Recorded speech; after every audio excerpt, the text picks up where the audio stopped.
Bonjour à tous, alors aujourd'hui je vous propose le Bac SPEMA 2022, sujet centre étranger, groupe 1, donc c'est épreuve du 18 mai, on est sur le QCM, donc 7 questions, 7 points, à chaque fois une seule réponse est exacte, on est parti. Un récipient contenant initialement 1 litre d'eau est laissé au soleil, toutes les heures le volume d'eau diminue de 15%, au bout de quel nombre entier d'heures le volume d'eau devient-il inférieur à un quart de litre? Alors ici on est dans le chapitre des suites géométriques, alors ce qu'on peut faire ici, donc c'est qu'au début, donc, on a eu 0 qui vaut 1 litre. Chaque heure, le volume diminue de 15%. Donc, moins 15%, vous savez que ça équivaut à multiplié par donc 0,85. D'accord? Parce qu'on conserve uniquement 85% de notre volume. Donc, ça veut dire que eh bien, pour passer de UN à UN plus 1, on a une multiplication par 0,85. Et donc, vous voyez, ça c'est caractéristique d'une suite géométrique, donc UN est géométrique de raison 0,85 avec un premier terme U0. Donc, on sait que UN vaut donc U0 fois Q puissance n, c'est donc une fois 0,85 puissance n. Maintenant, la question, on veut un volume inférieur à un quart de litre. Donc, on cherche à résoudre 0,85 puissance n plus petit que 0,25. Donc là, c'est du grand classique. On va passer au logarithme. Donc ça me fait n ln de 0,85 plus petit que ln de 0,25. Alors je montrerai, pour ceux qui voulaient faire à la calculatrice, on peut aussi. Donc ici, on va diviser par ln de 0,85, qui est un nombre strictement négatif, puisque 0,85 est entre 0 et 1, strictement. Ça me fait n, donc changement d'ordre supérieur à ln de 0,25 sur ln de 0,85. Donc on prend la calculatrice, on tape donc ln 0,25 divisé par ln de 0,85. Voilà, ça fait 8,53. Donc comme n est un entier, ça veut dire que on va prendre le premier entier supérieur à 8,53, donc n est supérieur ou égal à 9. Donc, ça veut dire que il va falloir 9 diminutions, d'accord? Donc ça veut dire qu'à partir du point de départ qui était U0, on aura donc 9 heures de passé. Donc résultat, 9 heures, 9 diminutions. Donc c'est la réponse D. Alors c'est un peu embêtant ce genre de proposition parce qu'effectivement certains, des fois, vont essayer de comprendre le texte en mettant 8 heures, 9 heures. Donc c'est le problème de ne pas justifier. Parfois on a le bon raisonnement et puis on a du mal. On fait une petite erreur sur la conclusion et on perd tous les points. Pour ceux qui veulent le faire à la calculatrice, vous allez donc dans le menu ici, table, donc le 7, une Casio. Vous mettez 0,85 puissance x, voilà. Vous allez faire un tableau de valeur de 0 jusqu'à, donc ici on ne sait pas, on peut mettre par exemple jusqu'à 15, avec un pas de 1 surtout. Et vous regardez ici, donc table, on regarde quand est-ce que notre y va être en dessous de 0,25. Donc on descend tranquillement. Voilà, 37, 32, 27, 23. Donc vous voyez, c'est au niveau du entre U8 et U9 qu'on va changer. Donc c'est U9 qu'il faut prendre pour être sûr de passer en dessous d'un quart de litre. Et pour tous ceux qui ont des petits soucis, vous pouvez à la rigueur dire voilà, U0, c'est donc le départ. U1, vous faites comme ça, c'est au bout de 1 heure. Donc U2, au bout de 2 heures, vous avez compris que l'indice ici correspond finalement au nombre d'heures. Question 2. On vous donne une suite définie par une récurrence. Donc UN plus 1 égale 1 demi de UN plus 3. Et on vous dit que U0 est égal à 6. 4 propositions. Est-ce qu'elle est monotone? Voilà, UN n'est pas monotone, UN est strictement croissante, strictement décroissante, constante. Et bien là, on ne cherche pas. On va regarder. On sait qu'il y en a une qui est bonne. Donc on regarde par exemple U1. Comment calculer U1? On remplace donc n par 0. Ça veut dire que U1 vaut 1 demi donc de U0 plus 3. Ça fait 1 demi de 6 plus 3. 1 demi de 6, ça fait 3 plus 3. Donc vous trouvez 6. Ça veut dire que quand on va calculer U2, on aura, d'après la relation, 1 demi de U1 plus 3. On aura exactement le même calcul. Ouais, 1 demi de 6 plus 3, ce qui fera encore 6, et donc quand je vais calculer U3, eh bien comme j'aurai un demi de U2 plus 3, j'aurai encore 6. Donc cette suite, elle va être constante, égale à 6. D'accord? Ça veut dire qu'ici, on pourrait démontrer ça par récurrence. Initialisation U0 égale 6, c'est bon. Hérédité, donc hypothèse de récurrence, on suppose que UN vaut 6. Et quand on calcule dans ce cas UN plus 1, on trouve un demi de 6 plus 3, et on trouve bien 3. D'accord? Alors on peut aussi faire ça à la calculatrice. Pour ça, il faut aller dans le mode récurrence. Toutes les machines en ont un. Vous allez donc ici rentrer 1 demi de AN plus donc 3, je valide. Ici, dans le réglage, je mets A0 égale 6. Voilà. Et donc, quand je vais aller... Donc ici, c'est bon. Voilà, je mets table. Et vous voyez que tous les termes dans la colonne ici valent 6. Donc la suite, elle est bien constante. C'est la réponse D. Troisième question. Ici, on prend une fonction. Donc f de x égale 4 ln de 3x. Et on me demande combien vaut f de 2x. Ben, c'est simple. Je fais f de 2x. Et je regarde combien ça donne. Ça donne d'abord 4 fois ln de 3 fois 2x, c'est-à-dire 4 ln de 6x. Bon, alors on me propose plein de choses, d'accord? Dans lesquelles à chaque fois, vous pouvez remarquer, il y a quand même f de x. Donc je vais essayer de refaire apparaître donc ln de x. Alors, enfin f de x, il y a ln de 3x. Moi j'ai 6x. Donc l'idée, hein, c'est que dans ce ln de 6x, on va par exemple faire 2 fois 3x. Et comme on a le logarithme d'un produit, on va séparer en une somme. Ça fait ln de 2 plus ln de 3x. Donc quand on sépare, j'ai 4 ln de 2 plus 4 ln de 3x. Et vous voyez qu'il est réapparu ici f de x. Donc c'est 4 ln de 2 plus f de x. Or, c'est pas ça comme proposition. Donc 4 ln de 2, je vais le transformer. Là, on fait une autre propriété. Ln de... Enfin, 4 ln de 2, c'est ln de 2 puissance 4. D'accord? Ça fait effectivement ln de 16 plus f de x. Alors, les propriétés que j'ai utilisées, tout d'abord, avec a et b positifs, vous savez que ln de a fois b, ça fait ln de a plus ln de b. Ça, je l'ai utilisé ici. Ensuite, pour tout n, donc appartenant à n étoiles, ln de a puissance n, c'est n fois ln de a. Donc ça, j'ai utilisé pour bien rentrer ce 4 à l'intérieur. D'accord? Évidemment, a est positif. Et donc, vous voyez que c'est la réponse ici, B. Donc là, j'ai fait ça en partant de f de 2x.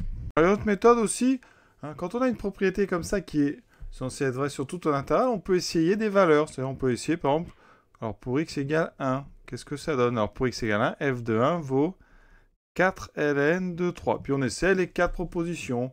Donc là, A va nous donner f de 2 égale, donc, alors f de 1 plus ln de 24. Est-ce que c'est vrai? Donc j'ai besoin de f de 2. F de 2, ça fera 4 ln de 2 fois 3, donc 6.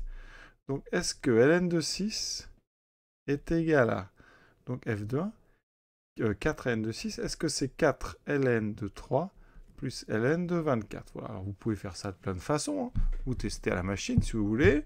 Vous tapez les deux. Sinon, ben, vous transformez un petit peu. Hein. Ln de 24, alors il y a pas mal de travail quand même. Hein. Vous voyez, c'est pas si simple que ça. Alors, il y a une possibilité avec les calculatrices, hein, avec n'importe quel modèle. Vous allez dans le mode graphe.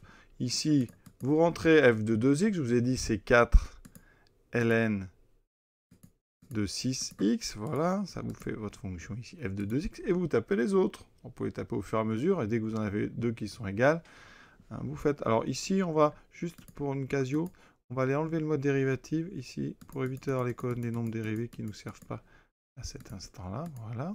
Donc par exemple, je vais mettre f de x plus n de 24. Donc j'écris 4 ln de 3x plus ln de 24. Voilà, vous pouvez vérifier. Est-ce que c'est les mêmes colonnes? Non, ça, j'ai dit qu'il fallait que j'aille dans table. Donc, table, c'est ici. Ça sera mieux. Voilà. Vous vérifiez. Voilà. Est-ce que c'est les deux mêmes colonnes? Pas du tout. Vous voyez qu'ici, les valeurs sont toutes différentes. Donc, ça n'est pas la A. Vous pouvez donc déjà éliminer la A. Vous faites pareil. Ensuite, avec la B. Donc, vous allez taper l'expression de la B. Alors, c'est presque la même. Sauf que d'avoir ln de 24, ici, vous allez mettre, vous voyez à la fin, vous mettez ln de 16. Voilà, vous validez. On a cette fois-ci les deux mêmes colonnes. Ouais, regardez. Donc en fait, ça veut dire que les deux expressions sont égales. Donc c'est bien la proposition B. Donc vous voyez qu'on pouvait faire ça très bien à la machine. Quatrième question, g de x égale ln de x sur x moins 1. Alors ça, c'est pas évident. Parce qu'on vous propose asymptote verticale et horizontale, aucune asymptote verticale, une asymptote horizontale, etc. Donc là, il faut aller chercher les limites. Donc, on est sur 1 plus l'infini. Donc, il va falloir regarder la limite de f en plus l'infini. Ça nous donnera peut-être une asymptote horizontale. Il faut regarder la limite de f au niveau de la borne, donc en 1. D'accord? En 1, même plus, un petit peu plus grand que 1. Alors ça, comme on a droit à la calculatrice, on peut le faire à la machine. Alors à la machine, vous allez d'abord aller regarder un graphe rapidement. Voilà, je trace ça. Hop, qu'est-ce qui se passe? Alors ici, on a l'impression à droite qu'il y a une asymptote horizontale. Donc ça... Ouais, ici, il se passe quelque chose de bizarre. La courbe s'arrête net. Alors est-ce que c'est la calculatrice on va essayer d'aller creuser ça. Alors vous pouvez regarder ici déjà. Oui, ça a l'air de s'arrêter. Donc qu'est-ce qui se passe à cet endroit-là? Pourquoi la machine me dit cette drôle de chose-là? On va donc aller creuser ça. Alors, ce que vous pouvez faire, si vous voulez déjà, c'est faire... Alors, on va se placer juste de 0 à 2, par exemple, pour les x. Et voilà. Et ensuite, on regarde déjà, ça sera peut-être un peu mieux. Bon, ici, ça a l'air... Bon, c'est pas toujours, hein, c'est pas évident. Vous voyez que les graphiques, vraiment, il faut s'en méfier. Donc, moi, je préfère toujours aller voir des tableaux.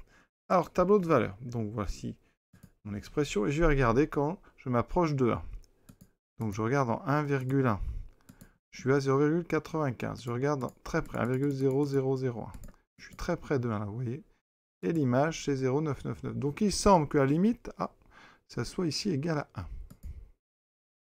D'accord? Alors on va taper encore plus près, 0,0000001. Voilà. Et on est, vous voyez, la limite en 1. Ça semble être 1. Je vais vous expliquer après pourquoi. Donc vous voyez que le graphe n'était pas très intéressant. En plus l'infini, alors ça c'est plus simple. Vous mettez d'abord 100. Vous tombez sur 0,0465. Ensuite, vous mettez par exemple 1000. Voilà, et on va grossir progressivement. Vous voyez qu'on est sur 7 à peu près, 10 moins 3. On peut essayer 10 000 en espérant que ça marche. Voilà. On est sur des nombres de plus en plus proches de 0. Donc il semble que la limite, ça soit 0. Ça veut dire qu'on aurait une asymptote ici. Donc asymptote horizontale. Quand on dit la limite en plus infini et fini, c'est une asymptote horizontale. Et par contre, ici, on a la limite finie en 1. Donc là, ce n'est pas une histoire d'asymptote. Hein. La courbe, en fait, démarre au point de coordonnées 1, 1. Enfin, démarre. Et la limite, donc, ça va s'approcher de ce point. Donc, on a quelque chose comme ça, vous voyez. Donc là, c'est un piège, en fait. Vous avez une asymptote horizontale et pas d'asymptote verticale. Donc, c'est quelle réponse? Donc, asymptote horizontale et aucune asymptote verticale. C'est la réponse C. Ça, c'est pas facile à trouver. Alors, maintenant, pourquoi? Alors, tout d'abord, en plus l'infini, ça... C'est assez simple à expliquer. Alors, on a ici une forme indéterminée, plus l'infini sur plus l'infini. Donc, moi, ce que je connais, c'est celle-là. En plus l'infini, ça, je sais que ça tend vers 0. Donc, j'ai rajouté un x en bas que je n'avais pas, donc je dois le compenser en haut. Regardez cette forme. Ici, on appelle une croissance comparée. La limite, c'est 0. Ici, vous avez x sur x moins 1. Donc là... Pas facile hein, comme exercice parce qu'il y a un petit travail. C'est aussi une forme indéterminée. On factorise en bas par x, ça me fait ceci. Voilà. Les x se simplifient. Il me reste 1 sur 1 moins 1 sur x. Et donc, quand x tend vers plus l'infini, ça tend vers 0. Donc le quotient tend vers 1 sur 1. Donc à la fin, on a donc un facteur qui tend vers 0, x sur x moins 1 qui tend vers 1. Donc par produit, ça tend vers 0. Donc voilà pourquoi en l'infini, on a une asymptote horizontale. Alors en 1, ça, c'est plus compliqué. Pourquoi? Tout d'abord, on a ln de x sur x moins 1. ln de x sur x moins 1, en haut, ça tend vers 0 parce que ln de 1 vaut 0. Et en bas, ça tend aussi vers 0. Donc c'est une forme indéterminée. D'accord? Donc ici, c'est compliqué. Hein. Il y a une chose qu'il faut savoir, c'est la limite en fait d'un taux de raccroissement. Donc c'est compliqué ça pour les élèves. En fait, c'est ln de x sur moins ln de 1 sur x moins 1. D'accord? Ça veut dire que c'est une forme f de x moins f de 1 sur x moins 1. Et ça, c'est un taux d'accroissement. Et la limite d'un taux d'accroissement, quand on dit que c'est en 1, c'est le nombre dérivé de f en 1. Et là, votre fonction f, c'est ln de x. Donc, f', c'est 1 sur x. Et f' de 1, c'est donc 1 sur 1. Ça fait 1. Donc cette chose-là tend vers 1 parce que c'est ce qu'on appelle la limite d'un taux d'accroissement. C'est la première chose qu'on fait quand on fait des dérivés. On fait quelque chose qui ressemble à ça. f de a plus h moins f de a sur h tend vers f' de a quand f est dérivable. Et donc il y a une version un petit peu plus simple sans le h qui dit la chose suivante. Donc f de x moins f de a sur x moins a. Si ça a une limite quand x tend vers a, eh bien cette limite s'appelle le nombre dérivé de f en a. D'accord ? On est sur la définition du nombre dérivé. Et ici, c'est appliqué à la fonction ln et avec a égale 1. Donc difficile. D'accord ? Donc c'est bien aucune asymptote verticale puisqu'on a une limite finie en 1 et une asymptote horizontale en plus l'infini. Donc là, vraiment, la calculatrice pouvait vraiment beaucoup vous aider et aller regarder les tableaux de valeurs. Ça, c'est très important. Ils sont plus fiables que la courbe que vous voyez. On passe à la question 5, donc ici. Alors, on a une fonction qu'on va donc utiliser pour les 3 questions qui restent. Donc, on a son expression ici. On vous donne aussi l'expression de sa dérivée. On est sur l'intervalle 0,2, ouvert en 0. Et donc, on nous dit que h est 2 fois dérivable. Donc, on va certainement parler de h seconde. Alors, on oublie, sur l'intervalle 1 sur E2, la fonction h s'annule. Donc, ça veut dire qu'ici, il est question des solutions de h de x égale 0. Alors, première chose, pour trouver... Alors, on ne vous demande pas les solutions, c'est combien il y en a. Alors, ce qu'on peut faire, c'est 2 choses. Soit essayer de résoudre l'équation, si on y arrive, soit faire un tableau de variation, être capable de déterminer les solutions avec le TVI, ou le corollaire du TVI. Donc ici, première étape, bien regarder, est-ce qu'on est capable de résoudre h de x égale 0 ? Alors, ce qui est bien pour l'expression de h, c'est qu'elle est sous forme d'un produit. Un produit égale à 0, donc équation produit. X carré donc égale à 0, ou 1 plus 2 ln de x égale à 0. Or, ici on est sur x strictement positif, ici x est strictement positif, donc celle-là ne compte pas. Ça veut dire que forcément, 1 plus 2 ln de x est égal à 0. On résout. Ça fait 2 ln de x égale moins 1. ln de x égale moins 1 demi.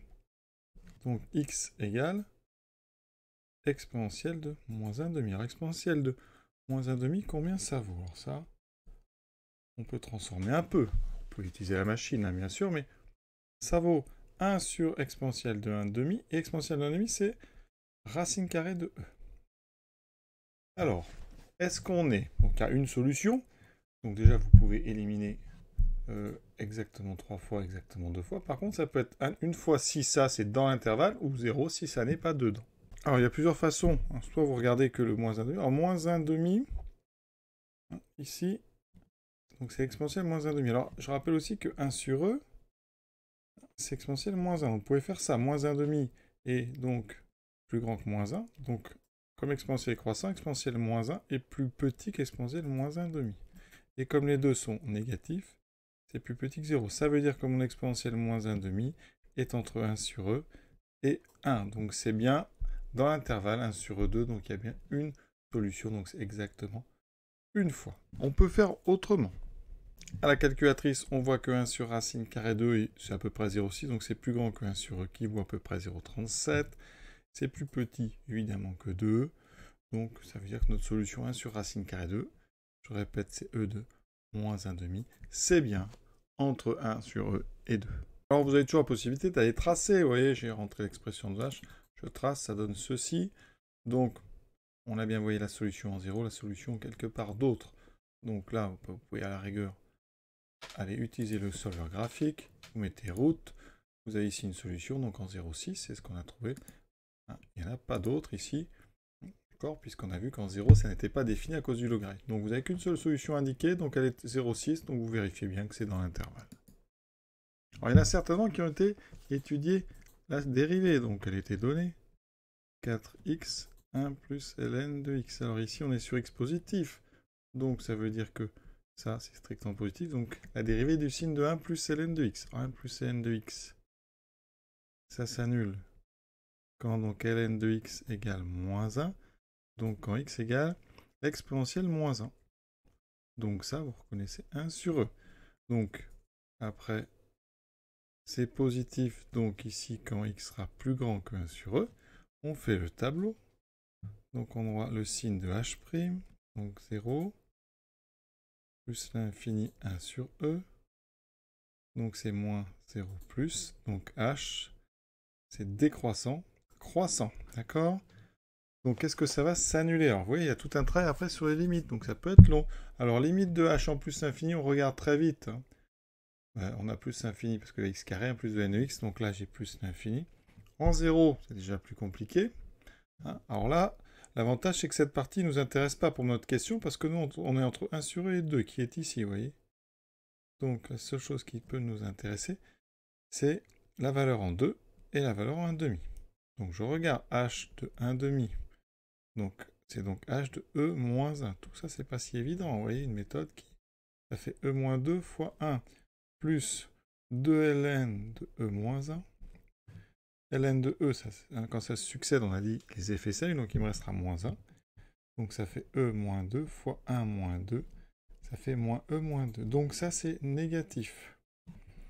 h de 2, c'est donc 4 fois 1 plus 2ln de 2. Ici, tout est positif. Donc là, on a un nombre positif. Vous voyez? Positif. Donc entre les deux, on a une fonction strictement croissante continue. Donc il y a un endroit forcément et un seul où ça vaudra 0 entre 1 sur e et 2. Vous voyez, on aurait pu faire ça. C'est beaucoup plus long quand même. Hein, surtout qu'on peut le faire directement à la calculatrice. Donc à vous de voir. Équation de la tangente. Donc là, vous connaissez hein, y égale f' donc de a. Donc ici, on regarde en racine e fois x moins racine carrée de e. Plus f de racine carrée de e. Donc important, parce que vous avez plein de e 1,5. E de 1,5, c'est égal à exponentielle de e. Donc c'est racine de e.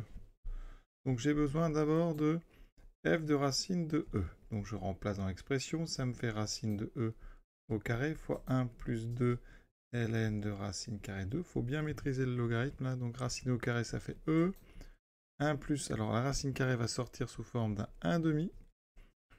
Et on aura ln de e qui vaut 1. Donc j'ai e. 1 plus 2 fois 1,5, ça fait 1. Fois le logarithme de e qui vaut 1. Donc j'ai 2. Maintenant, il me faut f'. Je remplace. Pareil, ça me fait 4 racine carrée de 1 plus ln de racine carrée de e. On a dit la racine carrée se transforme en 1,5 de ln2. Ça, c'est une propriété. Peut-être je vais l'écrire. Pour tout x, pour tout a strictement positif, ln de racine carrée de a, c'est 1,5 de ln de a. Donc voilà ce que j'utilise. ln2 vaut 1, il me reste 4 racines de 1 plus 1,5, ça fait fois 3,5. On simplifie par 2, il me reste 6 racines de e. D'accord? 6 racines de e qu'on peut écrire aussi 6 fois e de 1,5. Donc on verra lequel a été utilisé. Donc l'équation donne y égale 6e, donc on va laisser pour l'instant racine carrée 2, fois x moins racine carrée 2, plus l'image donc que j'ai trouvé 2e. Alors je développe 6 racine carrée de x moins 6 racine carrée 2 fois racine carrée 2, donc ça fera 6e, hein, parce que racine 2 fois racine 2, ça fait e, plus 2e, donc y égale, donc 6 racine carrée de x moins 6 plus 2, ça fait moins 4e. Alors, celle où il y a moins 4, c'est la dernière, effectivement. Par contre, elle a été écrite avec la version e de 1,5. Donc, conclusion, eh bien, c'est la réponse D. Il s'agit d'une juste application du cours. Alors, je ne vais pas le faire pour toutes les machines, mais vous savez que toutes les calculatrices donnent les équations de tangente. Si vous ne savez pas comment, regardez un autre corrigé ou demandez-moi, je vous indiquerai, regardez. Ici, sur les Casio, c'est sur Sketch. Donc, Sketch, vous allez donc d'abord tracer. Vous appuyez donc sur Sketch, ici, il y a marqué tangente. Alors, il faut se mettre par contre sur une Casio en mode dérivative pour avoir les nombres dérivés. Donc ici, pensez-y. Voilà. Vous avez donc Draw, Sketch, tangente, et vous voulez la tangente. Donc, alors ici, on va mettre racine carrée 2. Donc racine carrée de E1. On valide. Alors, vous rappuyez une fois. L'équation est écrite ici. Par contre, c'est en valeur approchée. Donc, c'est à vous de voir que c'est bien 6 racines de x moins 4 fois. Je vous laisse vérifier. Maintenant, on est sur l'intervalle 0,2 et on nous parle du nombre de points d'inflexion de CH. Donc, il va falloir que je calcule H seconde. Donc, pour ça, je vais dériver H'. Donc, je le réécris. 4x fois 1 plus ln de x, c'est un produit. Donc, h seconde sa dérivée. Ça sera donc dérivée de 4x fois 1 plus ln de x. C'est le fameux u'v plus u v'. Donc, je dérive 1 plus ln, c'est donc 1 sur x. J'obtiens 4 plus 4 ln de x. 4x fois 1 sur x, les x se simplifient, il me reste plus 4. Donc, la dérivée seconde, c'est 8 plus 4 ln de x. Donc, maintenant, on va étudier le signe. 8 plus 4 ln de x s'annule quand donc 4 ln de x égale moins 8. Donc ln de x égale moins 2. Ça veut dire que x égale exponentielle de moins 2. Voilà.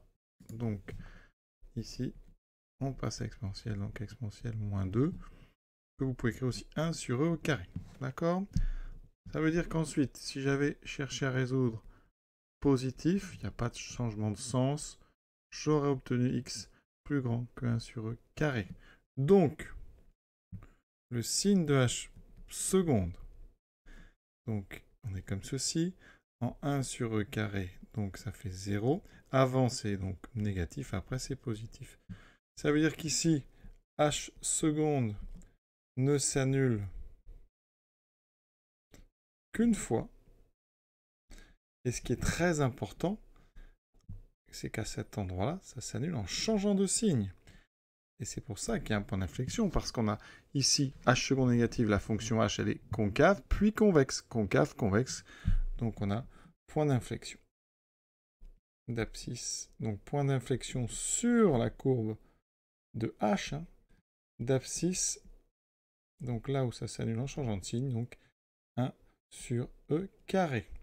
Et 1 sur e carré, eh bien e carré c'est bien plus grand que 2, donc c'est bien entre 0 et 2. Donc là, c'est la réponse à EB. On a un point d'inflexion entre 0 et 2. Voici les courbes de h, h' et h seconde. Alors celle qui m'intéresse, c'est h', hein, d'accord. Ici, le point d'inflexion, il est où? Alors je vais vous montrer la dérivée seconde. Vous voyez, elle s'annule à cet endroit-là. Donc il semble que le point d'inflexion, ça soit par ici. Alors je vais tracer pour être vraiment précis. Donc, je vais regarder là où ça s'annule. Pardon, on va faire intersection entre ça et l'axe horizontal. Voilà. Et ce point-là, ça c'est la bonne abscisse. Maintenant, je vais aller chercher où est-ce que ça coupe la courbe. Voilà. Non, c'est pas ça. Donc, on prend perpendiculaire. Voilà. Et donc, ce qui m'intéresse, c'est ce point-là. Je vais effacer tout ce qui vous perturbe un peu. Voilà. Ici, j'enlève son nom. Et je vais enlever h seconde. Voici donc mon point d'inflexion. Alors, ce qui est intéressant dans un point d'inflexion, on voit bien qu'il est avant. Alors, c'est pas très net, mais elle est légèrement concave. Hein, donc, on va faire un zoom. On peut même ici un petit peu étirer. On va tracer la tangente à cet endroit-là. Donc, je tape tangente à la courbe ici de F et au point qui s'appelle le point B. Donc, c'est en H. Voilà. Et cette tangente, eh bien, on voit que la courbe la traverse. C'est-à-dire que la courbe, vous voyez, elle arrive par-dessous, c'est très net. Et à cet endroit, elle ressort par-dessus. Donc ça, c'est caractéristique donc, des points d'inflexion, une tangente que la courbe traverse.